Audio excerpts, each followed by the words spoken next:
I'm Sophia Lewis, 29 years old, and I thought I knew what betrayal felt like until the day of my engagement party. After 3 beautiful years with James, I was ready for forever. Our families gathered at my childhood home to celebrate. Champagne flowing, congratulations all around. Then I found them together, my sister Natalie and my fiancé James, in my bedroom, shattering everything I believed about love and family. What hurt more than their betrayal was watching my parents take their side. If you've ever felt the sting of betrayal from those closest to you, let me know where you're watching from, hit subscribe and stay with me because what I did next changed everything. Growing up in Boston, our family seemed picture perfect from the outside. My parents, Thomas and Linda Lewis, raised Natalie and me in a beautiful colonial home in a quiet suburb. Dad worked as a successful attorney, while Mom managed the household with meticulous care. Family dinners were mandatory, vacations were documented in carefully arranged photo albums, and appearances always mattered. Beneath the surface, though, lay the undercurrent that shaped my relationship with Natalie. Just 2 years younger than me, she always seemed to be competing for attention and winning without even trying. While I was the responsible one with straight A's and perfect attendance, Natalie was the free spirit, the creative one, the daughter who could make our parents laugh even when she was breaking rules. Sophia is so reliable, Mom would say, but her eyes would light up when talking about Natalie's latest adventure. But Natalie, she's got that special spark. I still remember my 16th birthday when Dad gave me practical driving lessons while gifting Natalie, who was only 14, an expensive camera to nurture her creativity. That pattern continued through high school and college, my achievements acknowledged with nods of approval, her mediocre efforts celebrated with enthusiasm. Despite this, I worked hard to build my life. After graduating with a business degree, I landed a marketing executive position at Anderson & Mitchell, one of Boston's most prestigious firms. My colleagues respected me, my bosses valued my contributions, and I was on track for a senior leadership role. I had created something for myself that was entirely mine, away from Natalie's shadow. Then came James Bennett. We met at my college friend Kelly's wedding 3 years ago. He wasn't supposed to be there. A last-minute addition when another guest canceled. James was the bride's cousin's roommate, and the moment he asked me to dance, something clicked. Tall with warm brown eyes and an easy smile, he listened when I spoke. Actually listened. "You talk about marketing strategies with such passion," he said during our first date at a small Italian restaurant downtown. "I love watching your face light up when you explain concepts most people would find boring." James worked as an architect at a firm specializing in sustainable design. He dreamed of creating spaces that brought people together while respecting the environment. We bonded over our shared ambition and vision for the future. Within 6 months, we were discussing marriage in hypotheticals. After a year, the hypotheticals became plans. When I introduced James to my family, I watched carefully for their reaction. Mom was immediately charmed by his polite manners and professional success. Dad approved of his firm handshake and thoughtful questions about law. Even Natalie seemed impressed, though she made several comments about how she never expected Sophia to land someone so handsome. The proposal came on our 2nd anniversary. James reserved a table at Luciano's, where we had our first date. After tiramisu and before coffee, he knelt beside the table, presenting a round-cut diamond set in white gold. "Sophia Lewis, you've shown me what it means to build a partnership based on respect and love. Will you marry me?" The restaurant erupted in applause when I said yes. James slipped the ring onto my finger, and I remember thinking it was the beginning of something beautifully mine, something Natalie couldn't outshine. We decided to have our engagement celebration at my parents' home, partly because Mom insisted and partly because it felt symbolically important, bringing my new beginning back to where my story started. The date was set for June 15th, and I spent weeks coordinating with Mom on decorations, food, and the guest list. Natalie's behavior in the weeks leading up to the engagement party struck me as odd, though I was too busy to fully process it. She called more frequently than usual, asking detailed questions about James's work schedule and our relationship. At the time, I interpreted it as her finally taking an interest in my life. "Does James still go to that gym on Maple Street?" she asked one day. "Is he still working on that project downtown?" She questioned another time. Now the red flags seemed so obvious. But then I was floating on cloud nine, planning my future with the man I loved, finally having something special that was all mine. The week before the engagement party, Natalie volunteered to help with preparations. When she came over to my apartment to discuss details, she seemed unusually interested in photos of James and me. "You two look so perfect together," she said, her voice carrying an undertone I couldn't quite place. "He really is quite the catch." I remember feeling a flash of unease, quickly dismissed as my old insecurities surfacing. After all, this was my sister, and despite our complicated relationship, family was family. I never imagined she could betray me so completely. James and I had already started planning our future home. A modern 3-bedroom with plenty of natural light, an open kitchen where we could cook together, and space for the children we hoped to have. We'd created vision boards and saved listings that inspired us. I'd shared these dreams with my family, including Natalie, never suspecting that she was plotting to make them her own. The morning of the engagement party dawned bright and clear, a perfect June day that seemed to validate all my happiness. I woke early, too excited to sleep, and spent extra time getting ready. My hair was styled in soft waves, and I wore a pale blue dress that James once said brought out the color of my eyes.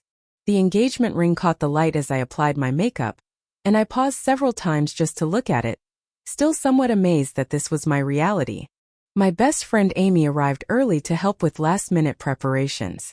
She'd been my rock since college, the one person who truly understood my family dynamics without judgment. "You look beautiful," she said, hugging me tightly. "This is your day, Sophia. Don't let anyone dim your light." I didn't realize then how prophetic her words would be. By noon, our family home transformed into a celebration space. White and silver balloons adorned the entryway. Fresh flower arrangements, lilies and roses in crystal vases, dotted the living room and patio. Caterers bustled in the kitchen, preparing miniature quiches, shrimp cocktails, and my father's favorite bourbon-glazed meatballs. Mom had hired a bartender to serve champagne and craft cocktails. Guests began arriving at 1 o'clock. Aunts, uncles, cousins, and friends from both sides filled the house with congratulations and laughter. James's parents, Barbara and Robert, brought a vintage bottle of champagne they'd been saving for his engagement. My college roommates squealed over my ring. Dad's law partners offered stately handshakes and advice about prenuptial agreements that made James laugh nervously. James arrived looking handsome in a navy blazer and light gray pants, his dark hair freshly cut. He kissed me hello, but I noticed something different in his demeanor, a slight distraction, perhaps tension around his eyes. When I asked if everything was all right, he smiled too quickly. "Just work stress," he said. "The Thompson project is behind schedule. But today is about us." I believed him because I wanted to, because it was easier than the alternative. He stayed close to me initially, his hand at the small of my back as we greeted guests together. But as the afternoon progressed, he made increasingly frequent trips to the bar, checking his phone often. Natalie arrived nearly an hour late, making her typical dramatic entrance. While I'd chosen a modest, elegant dress, she wore a low-cut red number that seemed more appropriate for a nightclub than a family gathering. Her blonde hair, recently highlighted, was styled in loose curls, and her makeup was flawless. Several heads turned when she walked in, including James's. "Sorry I'm late," she announced, air-kissing my cheek. "Traffic was a nightmare." "You look nice, Sophia." "Very appropriate." The subtle dig went unnoticed by everyone except me and Amy, who squeezed my hand in solidarity. Mom immediately gravitated toward Natalie, exclaiming over her dress and new hairstyle. Dad followed, offering her the special vintage bourbon he reserved for his favorite people. I watched from across the room, feeling the familiar pang of being secondary in my own family. Even at my engagement party. "Don't let it get to you," Amy whispered. "They're just being their usual selves. This is still your day." I nodded and plastered on a smile, determined to enjoy the celebration despite my parents' predictable behavior. James returned to my side, a fresh drink in hand, and we circulated among the guests together. Mid-afternoon, Dad clinked his glass for a toast. The room quieted as he cleared his throat, standing tall in his perfectly pressed shirt and favorite red tie. Linda and I are blessed with two wonderful daughters," he began, his voice carrying the practiced cadence of a courtroom speech. "Sophia has always been our rock. Responsible, focused, the kind of daughter parents can rely on without question." I smiled, waiting for more, but he quickly pivoted.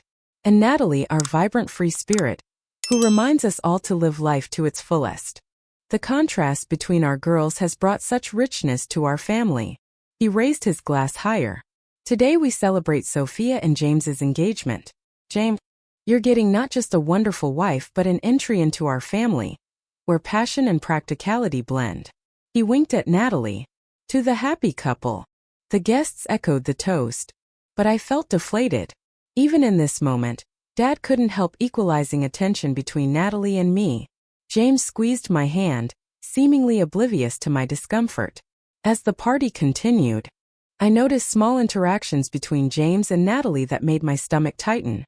A lingering glance across the patio, his laugh at something she whispered, the way they both disappeared to the kitchen within minutes of each other. Am I imagining things? I asked Amy when we had a moment alone. She frowned, watching Natalie touch James's arm while showing him something on her phone. I don't know, sophomore. Maybe, but keep an eye on them. Natalie seems extra today, even for her. My cousin Jennifer approached, offering congratulations and commenting on the beautiful party. As we chatted, she hesitated, then added, I saw Natalie at Westridge Cafe last week. She was with a man who looked a lot like James. I assumed it was someone else, but seeing them today. She trailed off, suddenly uncomfortable. I'm sure it was nothing. Probably a work colleague who resembles James. My heart rate accelerated, but I forced a smile. Probably. James has been busy with projects all over the city. But the seed of doubt was planted, growing stronger with each passing minute. I watched as James checked his phone again, frowned, and slipped away toward the house.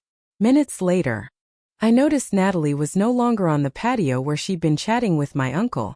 I tried to dismiss my suspicions. Surely not. Not my sister. Not James.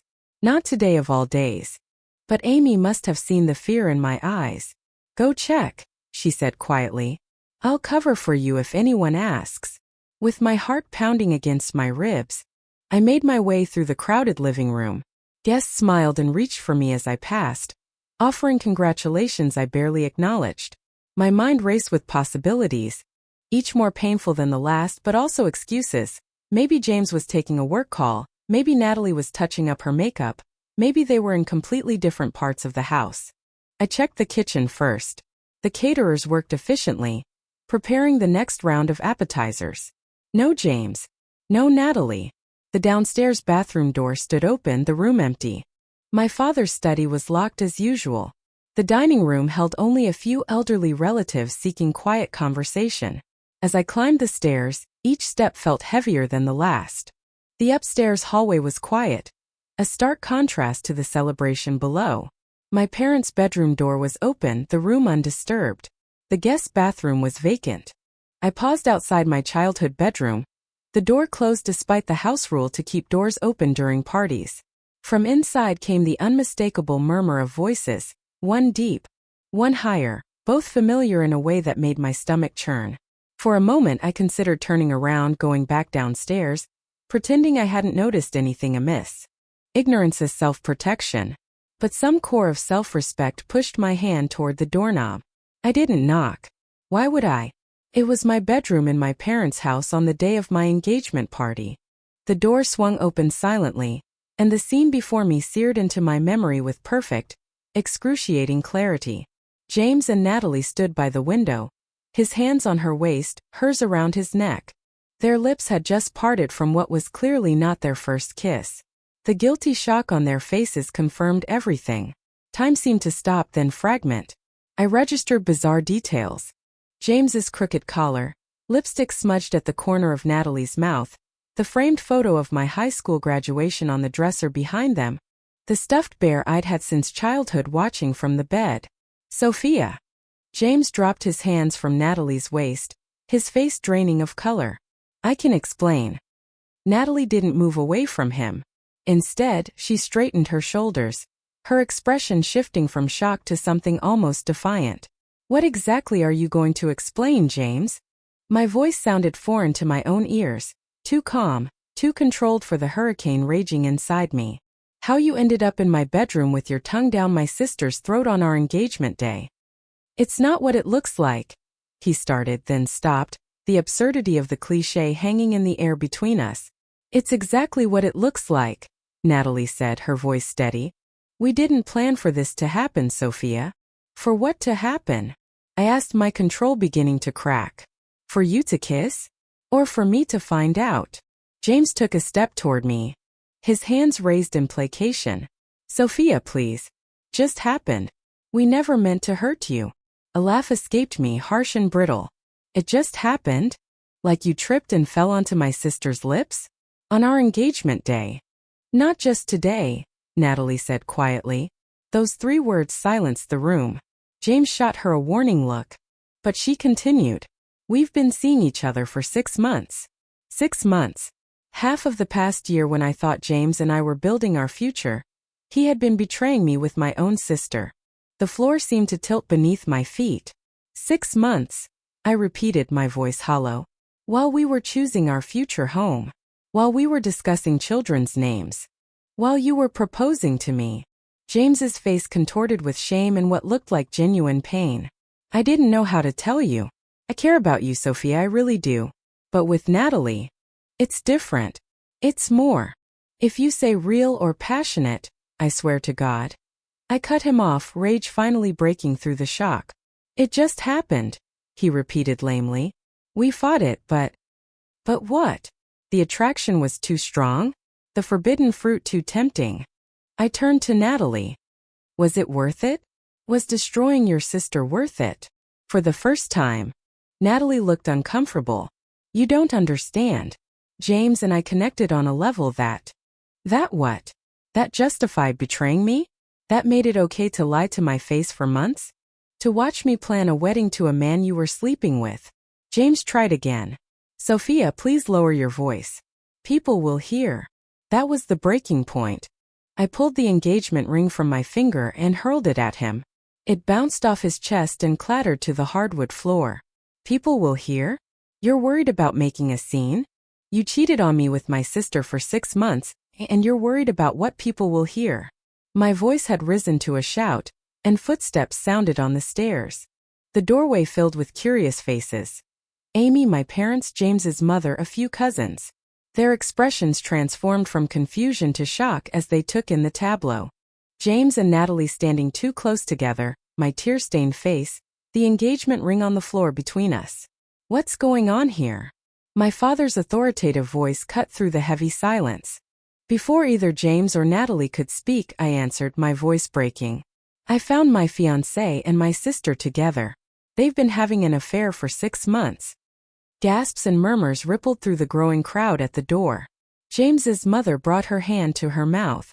Amy pushed forward to stand beside me, her arm around my shoulders. Is this true? My mother asked, looking not at me but at Natalie. Natalie lifted her chin. We didn't plan it. The confirmation sent another wave of whispers through the onlookers. I felt exposed, humiliated. The most painful moment of my life on display for an audience. Everyone go back downstairs, my father commanded. This is a family matter. As the reluctant spectators retreated, the news traveled with them. Within minutes, the entire party would know. My engagement celebration had become the scene of its destruction. My father closed the bedroom door once the last of the onlookers retreated, leaving just the 5 of us, me, James, Natalie, and my parents, in a silence thick with tension. My mother perched on the edge of my childhood bed, her fingers nervously smoothing the quilt. Dad remained standing, his lawyer face firmly in place, the expressionless mask he wore when assessing a difficult case. Let's all take a deep breath, he said finally, his tone measured as if mediating a minor dispute. These situations are always complicated. Complicated? I echoed in disbelief. There's nothing complicated about it. My fiancé and my sister betrayed me. On my engagement day. After lying to me for 6 months. Mom looked up, her lips pressed into a thin line. Sophia, please lower your voice. The guests can still hear. That was her concern, the guests, the appearances, the scandal, not my shattered heart or trust. I should have expected it, but the realization still stung. I think, Dad continued, we need to handle this maturely. Making a scene isn't going to help anyone. I stared at him, waiting for the rest, the condemnation of James and Natalie, the support for me, his firstborn daughter. It didn't come. Instead, he turned to James. I assume you have feelings for Natalie? James nodded, his eyes downcast. Yes, sir. I do. I never meant for this to happen, but… And Natalie? Dad asked. This is mutual? Yes, she answered, standing straighter. It is. Dad sighed heavily, exchanging a glance with Mom that sent ice through my veins. I recognized that look, the one they shared when making decisions, usually ones I wouldn't like. Sophia, Mom began gently, these things happen sometimes. People fall in love unexpectedly. I couldn't believe what I was hearing. These things happen. Mom, he was engaged to me. Your daughter. And Natalie is my sister. I know, dear, she continued, her voice taking on the placating tone she used when I was being difficult as a child. But James and Natalie seem to have a real connection. Anyone can see the chemistry between them. The betrayal hit me like a physical blow. My own mother was justifying their affair. I looked to Dad, hoping for some semblance of support, but his expression remained impassive. Perhaps, he suggested, you were too focused on your career lately. James is a young man with needs. Are you seriously blaming me right now? My voice rose despite myself. For working hard at my job while my fiancé cheated with my sister? Mom stood and approached me, attempting to take my hands. I pulled away. Darling, no one is blaming you. We're just trying to understand the situation. There's nothing to understand. They betrayed me. I pointed at Natalie. And now you're taking her side? Again. We're not taking sides. Dad insisted, though his position beside Natalie suggested otherwise. We're trying to be practical. Practical. I repeated, the word tasting bitter. Yes, practical, he continued. What's done is done.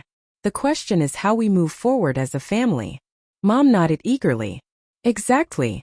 Perhaps after some time, when emotions have cooled. What are you suggesting? I interrupted, though I feared I already knew. Dad cleared his throat. Well, if James and Natalie truly have feelings for each other, perhaps the mature thing would be to step aside. The room swam before my eyes. My own father was asking me to step aside so my sister could have my fiancé. You've known about this, haven't you? The realization dawned as I studied their faces. This isn't news to you. Their exchanged glance confirmed it before Mom spoke. Natalie confided in us a few weeks ago. We were hoping things would resolve themselves before the engagement party. But, weeks? You've known for weeks that my fiancé was cheating with my sister. And you said nothing? You let me plan this party, invite all these people, knowing this was going on. We thought it might be a phase, Mom explained weakly. We didn't want to hurt you unnecessarily. So instead you let me be humiliated in front of everyone I know? James finally spoke up. Sophia, I'm truly sorry for how this happened. I never wanted to hurt you, but I can't help who I love. Love. The word was a knife. I turned to him, seeing him clearly perhaps for the first time. You proposed to me 3 months ago. That was after you started sleeping with my sister. Was that part of your plan? To keep me as the backup while you decided? He had the decency to look ashamed but offered no defense. Natalie, however, stepped forward. Sophia, you always get everything. The praise, the perfect job, the perfect life. For once I found someone who sees me first, not as your shadow. Her attempt to play victim ignited my fury anew. So this is about competing with me? Taking what's mine because you're jealous? That's your justification for betraying your own sister. It's not like that, she insisted, though her expression suggested otherwise. James and I just understand each other. What a touching love story, I spat. Built on lies and betrayal. Dad stepped between us. That's enough. Sophia, what's important now is containing the situation before it becomes an even bigger scandal. People are still downstairs. We need to present a united front. A united front? I laughed incredulously. You want me to go downstairs and pretend everything's fine while my fiancé and sister hold hands? Of course not, Mom soothed. But perhaps we could say the engagement is being postponed while you and James work through some issues. No need for all the messy details to become public. Postponed, I echoed. There is no engagement anymore. And I don't care who knows why. Dad's expression hardened. Sophia, think about what this will do to our family's reputation. My partners are downstairs. Your cousins will gossip for years. And that's more important than what they did to me? No one is saying that, Mom insisted, though they were in every way that mattered. But creating a scene won't change what happened. Being mature means handling difficult situations with dignity. The subtext was clear. My pain was secondary to the family's appearance. My dignity less important than avoiding scandal.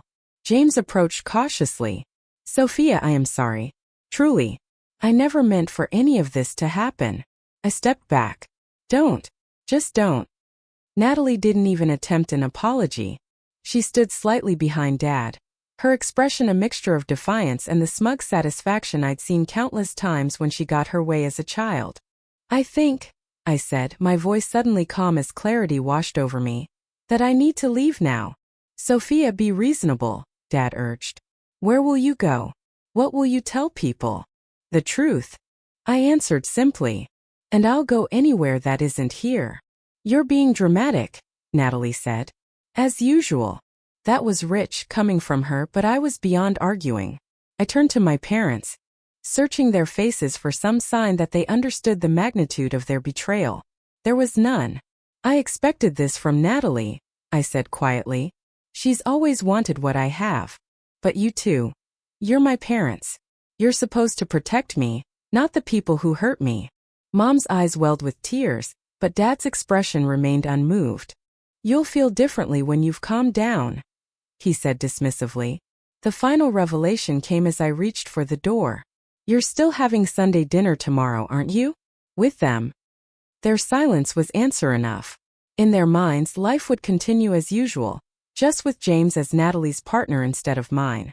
I was expected to adjust, to make room for my replacement, to maintain the family facade. Goodbye, I said, and walked out, leaving behind not just a broken engagement, but the illusion of a supportive family I'd clung to despite years of evidence to the contrary. I drove from my parents' house in a daze, tears blurring the familiar streets of my childhood neighborhood. Amy had tried to follow me, but I'd waved her off, needing solitude to process the seismic shift in my reality. I checked into the Harborview Hotel downtown, a place James and I had once stayed for a romantic weekend. The irony wasn't lost on me as the sympathetic desk clerk handed over the key card, clearly noting my tear-stained face and missing engagement ring. The room was sterile and anonymous, exactly what I needed.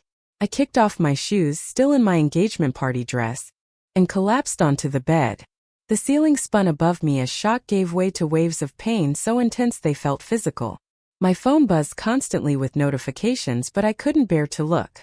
Instead, I curled into a ball and let grief wash over me until exhaustion pulled me under. I woke the next morning hoping briefly that it had been a nightmare. But the hotel room and the hollow space on my ring finger confirmed the brutal reality. Finally, I checked my phone. 27 missed calls, 42 text messages, and countless social media notifications. Amy, I'm here when you're ready to talk.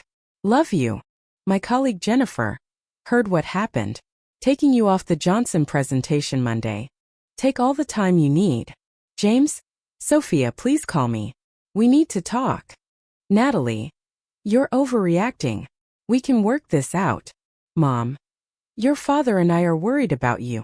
Please let us know you're safe. Dad. This kind of dramatic exit solves nothing. Call us when you're thinking clearly. Various relatives and friends. A mix of concern, curiosity, and thinly veiled requests for gossip. One text made me freeze. My mother again. We're still having Sunday dinner at 5. It would mean a lot if you could join us. We need to talk as a family. They were still having their regular family dinner, less than 24 hours after my engagement imploded, and they expected me to attend, with James and Natalie there. The audacity was breathtaking. I spent the day alternating between numbness and sobbing. Amy brought clean clothes and sat with me for hours, not filling the silence with platitudes or questions, just being present. When she left, the loneliness crashed back with renewed force. After a week at the hotel, I finally returned to the apartment James and I had shared. He'd moved out while I was away, taking not just his belongings but several items we'd purchased together. The leather sectional we'd saved for, the expensive coffee maker, artwork we'd chosen during a trip to Maine. In their place, he'd left a letter of apology so generic it could have been copied from a website about breakups. No mention of Natalie. No real explanation. The apartment felt like a museum of a life that no longer existed. Photos still displayed on shelves, vacation magnets on the refrigerator, 2 toothbrushes in the bathroom.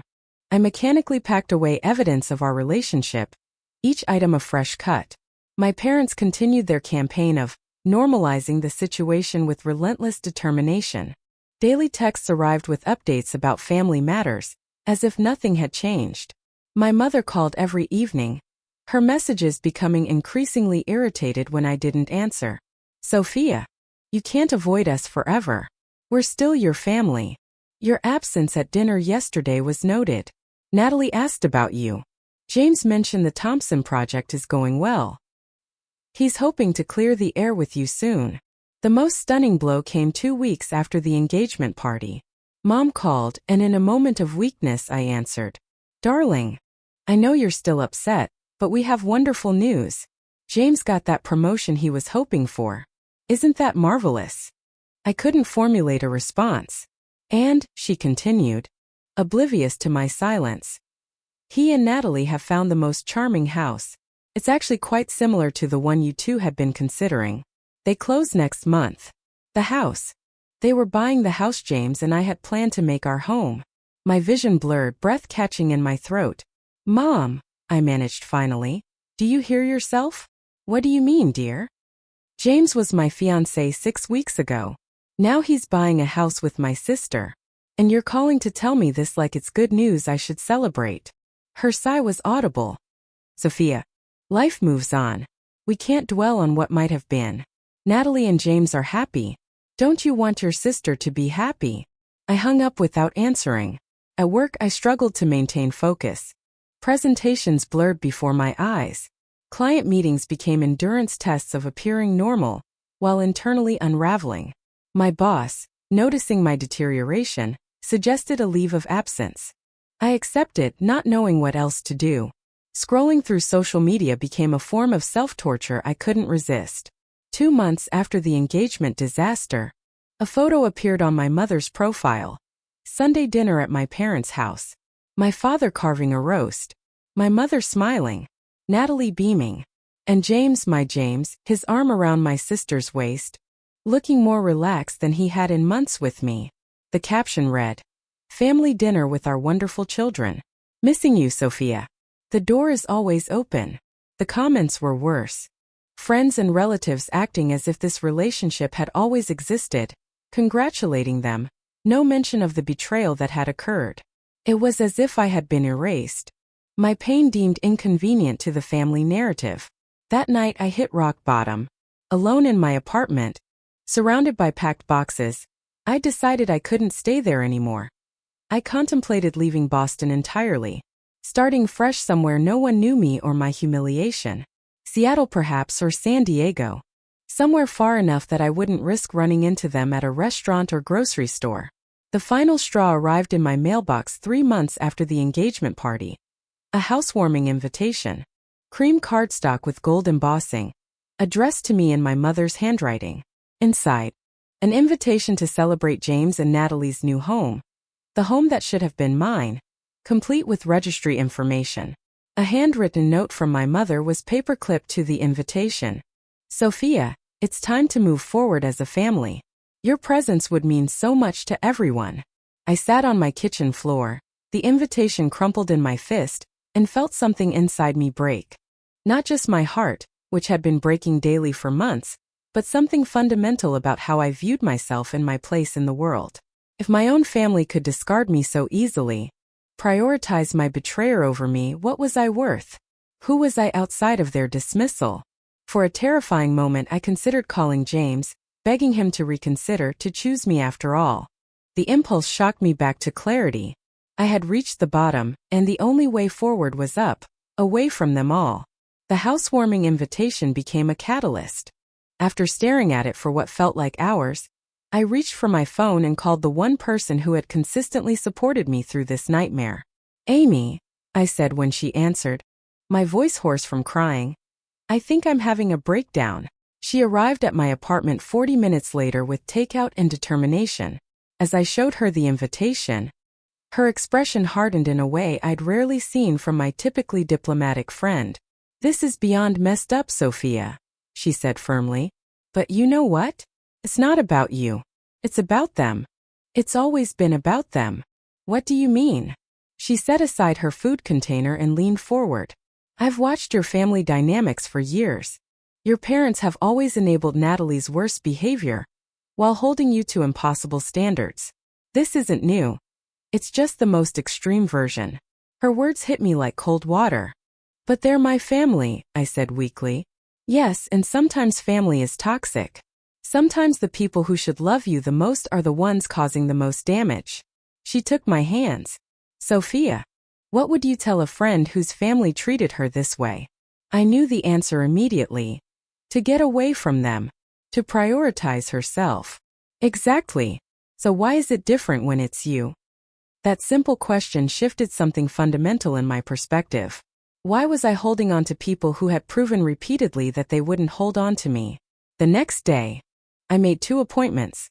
One with a real estate agent to sell my apartment, and one with a therapist specializing in family trauma. Dear Lillian Parker was a woman in her 50s with kind eyes and a direct manner that matched my need for unvarnished truth. "What you're describing," she said in our first session, "is a family system that depends on you playing a specific role. The accommodating daughter who accepts less than she deserves so others can have more." Over the next several sessions, Dr. Parker helped me see patterns I'd normalized my entire life. My parents' consistent favoritism toward Natalie, their dismissal of my achievements while celebrating her mediocrity, their expectation that I would always bend to maintain family harmony. "The question," she said during our 4th session, "isn't why they betrayed you now. It's why you expected anything different." That insight was painful but liberating. I began to recognize that what happened with James and Natalie wasn't an anomaly, but the logical conclusion of lifelong family dynamics. I joined an online support group for people estranged from toxic family members. Reading others' stories helped me feel less alone in my experience and provided practical strategies for setting boundaries. One evening, while clearing out old boxes from my closet, the apartment was now on the market. I rediscovered my digital camera. Photography had been my passion in college, abandoned when I entered the corporate world. On impulse, I took it with me on my morning walk the next day, capturing the early light on Boston Harbor. For the first time in months, I felt a spark of joy. I began taking daily photographs, creating an Instagram account separate from my personal one to share them. The act of finding beauty and framing it became meditative, healing. I scheduled less client-facing work, using my accumulated vacation time to focus on recovery. My parents' attempts at contact continued, growing more insistent as I responded less. The texts grew manipulative. "Your father's blood pressure is concerning. He needs his family around him. Natalie misses her big sister. James asks about you often." 2 months after finding my camera, I took a week off work and drove to a coastal town in Maine, a place I'd always wanted to visit but James had dismissed as too quaint. I booked a small cottage with an ocean view and spent days exploring with my camera, nights editing photos and reading books about setting boundaries with family. On my 3rd evening there, I struck up a conversation with another solo traveler at a local restaurant. Taylor was a marine biologist studying tidal ecosystems, with an easy laugh and no connection to my life in Boston. When they asked what brought me to Maine, I found myself telling my story, all of it, to a complete stranger. Taylor listened without interruption, without the uncomfortable shifting that friends often displayed when I mentioned my family. When I finished, they didn't offer platitudes or advice. "That's a heavy load to carry," they said simply. "But you seem strong enough to put it down when you're ready." That casual observation from someone with no stake in my life struck deeper than hours of therapy. Was I holding on to my pain because I didn't know who I'd be without it? We exchanged numbers, beginning a friendship untainted by my history. Taylor's perspective, practical, slightly irreverent, entirely on my side, became a lifeline in the months that followed. When I returned to Boston, I received a text from my mother. "We need to talk. Your father and I are coming to your apartment tomorrow at 7. For the first time, I didn't accommodate. "No, I'm not available. I'll let you know when I'm ready to meet." The barrage of calls and texts that followed confirmed Dr. Parker's assessment of my family's dynamics. They weren't accustomed to me setting boundaries and reacted with increasing desperation to regain control. Finally, after consulting with Dr. Parker, I agreed to meet my parents at a neutral location, a coffee shop downtown. I arrived early, positioning myself at a table with a clear view of the door, an exit strategy in place. They entered together, looking oddly diminished. Mom had lost weight, and Dad's posture lacked its usual authority. For a moment I felt the pull of guilt, the familiar urge to smooth things over. I resisted. "Sophia," Mom began after awkward greetings, "we've been so worried. You've never shut us out like this." "I've never had reason to before," I replied evenly. Dad leaned forward. "Darling, we understand you were hurt. But family is family. We need to move past this unfortunate situation." "Unfortunate situation," I repeated. "You mean my fiancé cheating with my sister and my parents taking their side?" "We didn't take sides," Mom insisted. "We were trying to keep the family together." "By expecting me to accept their relationship? To attend their housewarming? To pretend it didn't happen?" "Time heals all wounds," Dad said.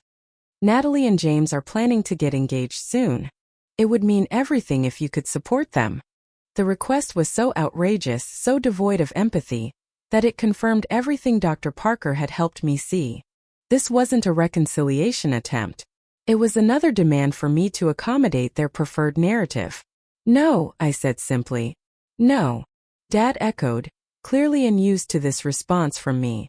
"No, I won't support them. No, I won't pretend this is okay.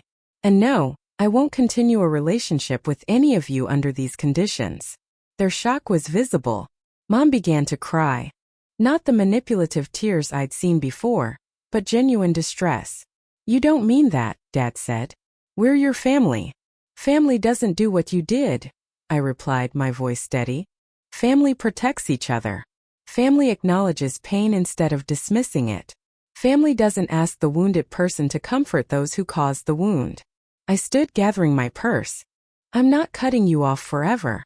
I'm setting a boundary. When you're ready to acknowledge what really happened and take responsibility for your part in it, we can talk again." As I walked away, Dad called after me, "This isn't like you, Sophia." I turned back briefly. "That's the point, Dad. This is exactly like me, the real me you never bothered to see." That confrontation marked the beginning of my true recovery. I implemented a no-contact policy, blocking their numbers and social media accounts. The relief was immediate and profound. No more bracing for hurtful updates. No more guilt-inducing messages. 2 weeks later, I accepted an offer on my apartment. The same day, my boss approached me with an unexpected opportunity. Our company was opening a branch in Chicago, and they wanted me to lead the marketing department there. A fresh start in a new city, far from the ghosts of my past. As I packed my apartment, I felt lighter with each box sealed. I was no longer running away from pain but moving toward possibility. The woman who had once organized her life around family approval and a traditional path was gone. In her place stood someone stronger, clearer about her worth, unwilling to accept less than she deserved. 6 months after accepting the Chicago position, my life had transformed in ways I couldn't have imagined during those dark days after the engagement party. My new apartment overlooked Lake Michigan, decorated entirely to my taste, bold colors, abstract art, and not a single compromise for anyone else's preferences. No more beige walls because James thought they were sensible. No more suppressing my style to accommodate others. The marketing department flourished under my leadership, my focus sharper without the constant drain of toxic family dynamics. I received a promotion to senior director ahead of schedule, with a team of 12 reporting to me. Work that had once been merely satisfying now felt genuinely fulfilling, partly because I approached it on my own terms. My photography side business grew steadily, with local galleries showing interest in my urban landscape series. What began as therapy became a legitimate second career. My Instagram following expanding to over 10,000. The comments from strangers appreciating my artistic vision healed something in me that family criticism had damaged. Taylor and I stayed in touch after my main trip, our friendship deepening through regular video calls and visits in both directions. During Taylor's third visit to Chicago, our relationship evolved naturally into something more. For the first time, I experienced a partnership based on mutual respect and genuine acceptance. No competition, no undermining. No need to diminish myself to make room for someone else's ego. On a brisk October morning nearly a year after my world imploded, an unexpected email arrived from James. My finger hovered over the delete button, but curiosity won out. Sophia, I know I'm the last person you want to hear from, but I need to say this. What I did was unforgivable. The engagement, the affair with Natalie, all of it. I've been seeing a therapist who's helping me understand my actions weren't just a betrayal of you, but a reflection of my own insecurities and poor boundaries. Natalie and I separated 3 months ago. The relationship was built on deception and couldn't sustain itself in reality. I don't expect forgiveness or reconciliation, but I wanted you to know I recognize the pain I caused. You deserved better. I read it twice, surprised by my own reaction or lack thereof. No rage, no vindication. Just a calm acknowledgement that his regret changed nothing. I replied briefly, thanking him for the apology but confirming that our chapter was permanently closed. 2 weeks later, a more unsettling email arrived from my mother. Natalie had moved back home after her breakup with James. The family dynamics had become challenging. Dad's health was declining. They missed me. They were ready to move past all the unpleasantness if I was. The phrasing revealed nothing had truly changed. My pain was still unpleasantness to be brushed aside. They weren't offering accountability, just another opportunity to resume my role as the accommodating daughter. After consulting with Dr. Parker, I crafted a response that maintained my boundaries while leaving a small opening. I'm sorry to hear about Dad's health. I'm not ready for regular contact, but I'd appreciate updates about his condition. My boundary remains the same. I need acknowledgement of the harm done before considering rebuilding our relationship. Mom's reply came within minutes. We've apologized repeatedly. What more do you want from us? I didn't respond. They had never actually apologized, only expressed regret that I was upset. The distinction was crucial, and their inability to see it confirmed my decision to maintain distance. A month later, I took a personal day and drafted a letter I'd been composing in my mind for months. Not an angry manifesto or a list of grievances, but a clear-eyed account of family patterns that had culminated in the ultimate betrayal. I detailed the favoritism, the dismissal of my feelings, the constant expectation that I would accommodate others' needs at the expense of my own. I'm not writing this to hurt you, I concluded, but to explain why I've stepped away. I love you because you're my family, but I've learned that love without respect and boundaries isn't healthy. I'm open to rebuilding our relationship on new terms, but only if those terms include genuine accountability and change. I mailed the letter and released the outcome, focusing instead on the life I was creating. Taylor had accepted a research position at Chicago's Shed Aquarium, and we were discussing moving in together. My photography was featured in a local arts magazine. I'd made real friends in Chicago, people who knew and appreciated me without the shadow of family history. 3 weeks after sending the letter, my phone rang with my father's number. I answered with trepidation. Sophia, he said, his voice sounding older than I remembered. I read your letter. And I prompted when he fell silent. And you're right. The admission seemed physically difficult for him. Not about everything, but about enough. We favored Natalie. We dismissed your feelings. We asked you to bear the burden of family harmony.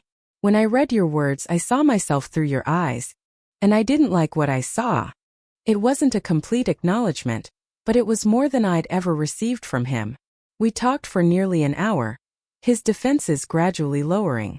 He admitted that Natalie's return home had forced them to confront the consequences of enabling her behavior. James's departure had left her adrift, unable to function without someone to rescue her. "We did her no favors," he said finally. "Or you." Mom got on the phone briefly, her apology more tentative but present. "I miss you," she said simply. "The real you. Not just the daughter I thought you should be." I didn't promise immediate reconciliation, but I agreed to video calls and the possibility of a visit in the spring. It was a beginning. Fragile but genuine. The following week, I received a job offer that seemed too perfect to be coincidental. A marketing director position with an international firm, leading their North American visual strategy.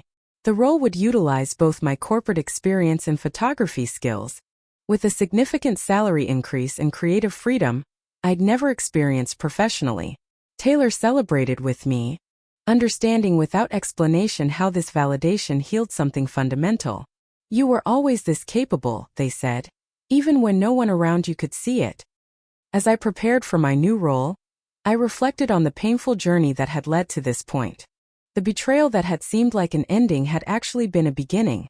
The catalyst for breaking patterns that had limited me my entire life. Without that devastating engagement party, I might still be accommodating others at the expense of my own happiness, still seeking approval from people incapable of truly seeing me. I didn't send an announcement to my family about the new job. Instead, I mentioned it casually during our next video call, noting but not reacting to their surprised expressions. Their approval was no longer the currency of my self-worth. The pain hadn't disappeared entirely. Some days still brought flashes of hurt or anger, moments of questioning why my own family had failed me so completely. But those moments no longer defined me or controlled my choices. I had built something beautiful from the ashes of betrayal. A life authentically mine, relationships based on mutual respect, work that fulfilled me, creativity that sustained me. The woman who had once organized her existence around others' expectations now lived by her own definition of success. The sister who had been betrayed had become someone stronger, clearer, more compassionate toward herself. The daughter who had accepted less than she deserved now understood her true worth. Sometimes the most painful endings lead to the most necessary beginnings. Sometimes betrayal is the price of freedom. Sometimes losing what you thought you wanted opens the door to what you truly need. If you're watching this and facing your own family betrayal, know this: your worth isn't determined by those who failed to value you. Your story doesn't end with their choices. The most powerful response to betrayal isn't revenge or bitterness. It's building a life so authentically yours that the past loses its power to hurt you. Have you ever had to rebuild after betrayal? What helped you find strength when it felt impossible? Share your story in the comments below. If this resonated with you, please subscribe and hit the like button. Your support means everything as we navigate these difficult life journeys together. Remember, sometimes the family we create is more healing than the one we were born into. Thank you for listening to my story, and I wish you courage on your own path to healing.